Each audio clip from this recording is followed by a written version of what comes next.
Om Shanti. Good morning. 24 अगस्त 2023 की मुरली। मीठे बाबा हम बच्चों से कह रहे हैं, मीठे बच्चे, अव्यभिचारी याद से ही तुम्हारी अवस्था अचल अडोल बनेगी। एक व्यभिचारी होता है और एक अव्यभिचारी। अव्यभिचारी माना केवल एक की याद। भक्ति भी अव्यभिचारी होती है, जिसमें केवल एक को याद करते हैं, एक देवी देवता को। लेकिन आज के समय पर व्यभिचारी भक्ति हो गई, माना सोमवार को शिव जी, मंगलवार को हनुमान जी। तो ऐसे अलग अलग दिन के हिसाब से हम अलग अलग देवी देवताओं को याद करते हैं, और परिस्थिति के अनुसार भी हम अलग अलग देवताओं का आह्वान करते हैं, याद करते हैं। जैसे अगर लक्ष्मी चाहिए तो हम माँ लक्ष्मी को याद करते हैं, ज्ञान चाहिए तो माँ सरस्वती को याद करते हैं। तो इस तरीके से हम परिस्थिति के अनुसार भी हम अलग अलग देवताओं को याद करते हैं, देवी देवताओं को। तो ये व्यभिचारी भक्ति हो गई। वैसे ही ज्ञान भी अव्यभिचारी है, माना केवल एक परमात्मा की याद। पुरुषार्थ करो, एक बाप के सिवाय दूसरा कुछ भी याद ना आए। क्योंकि अभी क्या होता है ना, हम एक भगवान को याद करने के लिए बैठते हैं और उस एक याद को छोड़कर बाकी सब कुछ याद आ जाता है।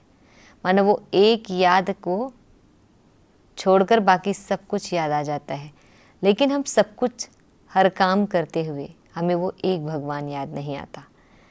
तो इसलिए बाबा हमें कह रहे हैं कि पुरुषार्थ करो, अभ्यास करो कि बाप के सिवाय और कोई भी याद ना आए। चाहे वो व्यक्ति हो, वस्तु हो, जगह हो, परिस्थिति हो, कोई भी चीज़ याद ना आए। बाबा हम बच्चों से प्रश्न पूछ रहे हैं, शिव बाबा कौन सी सर्विस करते हैं और तुम बच्चों को क्या करना है? शिव बाबा कौन सी सर्विस करते हैं और तुम बच्चों को क्या करना है? बाबा उत्तर दे रहे हैं, संगम पर शिव बाबा सभी आत्माओं को कब्र से निकालते हैं। इस संगम युग में शिव बाबा सभी आत्माओं को कब्र से निकालते हैं, अर्थात आत्माएं जो देह अभिमान में आकर पतित बन गई है। कब्र से निकालना मतलब आत्माओं को कब्र से कैसे निकाल रहे हैं? अभी हमें देह अभिमान में है कि मैं ये हूँ, मैं वो हूँ, मेरा पोस्ट ये है, मैं इस परिवार से हूँ, मेरा इस रंग रूप है। तो ये जो चीज़ें हैं ये देह अभिमान है। मैं शरीर को, स्वयं को समझना, माना शरीर ही मान लेना खुद को। तो उन्हें पतित से पावन बनाने की सर्विस करते हैं। और परमात्मा इस समय संगम युग पर आकर हम सब पतित आत्माओं को पावन बनाने का काम करते हैं।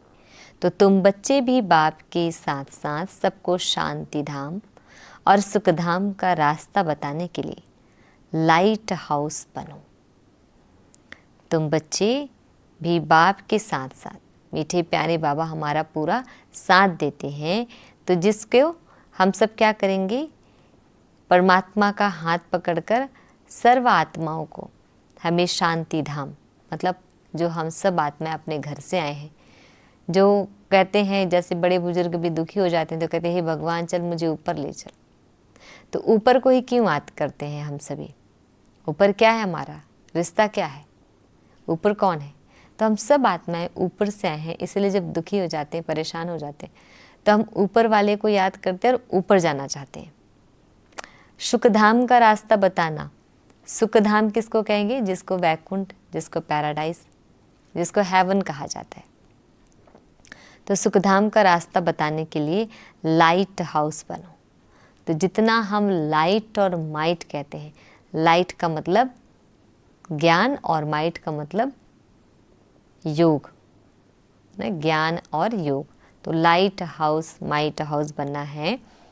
तुम्हारी एक आँख में मुक्ति और दूसरी आँख में जीवन मुक्ति हो। जब भी हमें परमात्मा को याद करते हैं तो भगवान को याद हम तब करते हैं जब हमें उनसे कुछ मिलता है, फ़ायदा है।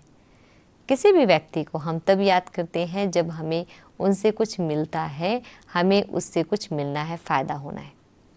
तो भगवान को हम अभी याद इसलिए करते हैं क्योंकि 63 जन्मों के दुख तकलीफ तो समाप्त होंगे ही, लेकिन आने वाला भविष्य में 21 जन्म तक हम सुख प्राप्त करेंगे, जिसको वर्षा कहा जाता है। तो इसीलिए एक आंख में मुक्ति, मतलब हम अभी जो पुरानी दुनिया है, अभी जो ड्रामा है, ये सब कुछ कंप्लीट करके हमें वापस अपने घर परमात्मा के पास जाना, ये मुक्ति हुआ। उसी को मुक्ति धाम कहते हैं, क्योंकि हमारा जो घर है परम धाम, शांति धाम, उसको मुक्ति धाम भी कहते हैं। हम वहाँ से जाकर फिर वापस आएंगे इसी धरती पर, जब सब कुछ, ये पांचों तत्व प्रकृति नहीं रहेगी, सब कुछ सतो प्रधान रहेगा और हम सब आत्माएं भी सतो प्रधान होंगी। और फिर हम यहाँ पार्ट बजाने आएंगे, लेकिन वही आत्मा आएंगी यहाँ पार्ट बजाने जो इस समय भगवान के बहुत करीब, भगवान से जो सबसे ज़्यादा शक्ति, पावर, खुद को परिवर्तन करता हो, जो भी शतो प्रधान आत्मा बन रहे हो भगवान के पास आकर। आज गीत है, किसने यह सब खेल रचाया। ओम शांति।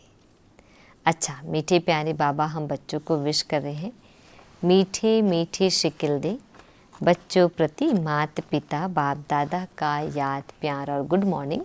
रूहानी बाप की रूहानी बच्चों को नमस्ते। हम रूहानी बच्चों की रूहानी बाप दादा जी को याद प्यार गुड मॉर्निंग और नमस्ते नमस्ते नमस्ते। शुक्रिया बाबा, शुक्रिया।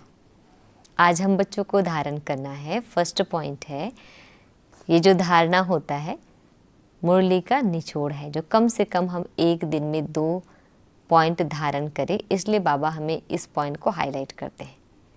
तो अगर पूरी मुरली सुनते हैं तो ज़्यादा अच्छा है। आज फर्स्ट पॉइंट है, बाप से अच्छी रीति पढ़कर औरों को पढ़ाना है।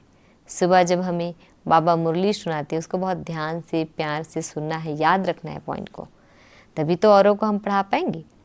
लाइट हाउस बन सबको मुक्ति जीवन मुक्ति की राह दिखानी है। लाइट मतलब ज्ञान स्वरूप है ना, बिल्कुल लाइट अपनी आत्मिक स्वरूप में स्थित होना, सबको मुक्ति और जीवन मुक्ति की राह दिखानी है। घर का भी पता, और अभी ये पढ़ाई से क्या फ़ायदा होगा, इससे हमें क्या मिलने वाला है, उसको भी जीवन मुक्ति की रास्ता बतानी है। सेकंड पॉइंट, एक बाप की अव्यभिचारी याद से, एक परमात्मा की याद से ही अपनी अवस्था एक रस अचल अडोल बनानी है, महावीर बनना है। अचल अडोल केवल एक परमात्मा की याद, निरंतर अजपा जाप जिसको कहते हैं, हर श्वासोश्वास परमात्मा को याद करना, महावीर बनना है। अब बाबा हम बच्चों को वरदान दे रहे हैं, अलौकिक रीति की लेन देन द्वारा सदा विशेषता संपन्न बनने वाले फ्राक दिल भाव। डिटेल है, जैसे किसी मेले में जाते हो तो पैसा देते और कोई चीज़ लेते हो, फ्री में तो कोई चीज़ नहीं मिलता ना, हमें हर छोटी से छोटी चीज़ का पे करना होता है, लेने से पहले देना होता है। तो इस रूहानी मेले में भी, ये कौन सा मेला है, हम सबका आत्मा और परमात्मा का मिलना, माना ये भी एक मेला है। तो बाबा कहते हैं इस रूहानी मेले में भी बाप से अथवा एक दो से कुछ ना कुछ लेते हो, अर्थात स्वयं में धारण करते हो। जब कोई गुण अथवा विशेषता धारण करेंगे तो साधारणता स्वतः खत्म हो जाएगी, जो अभी हम साधारण है वो खत्म हो जाएगी। गुण को धारण करने से कमजोरी स्वतः समाप्त हो जाएगी। तो यही देना हो जाता है।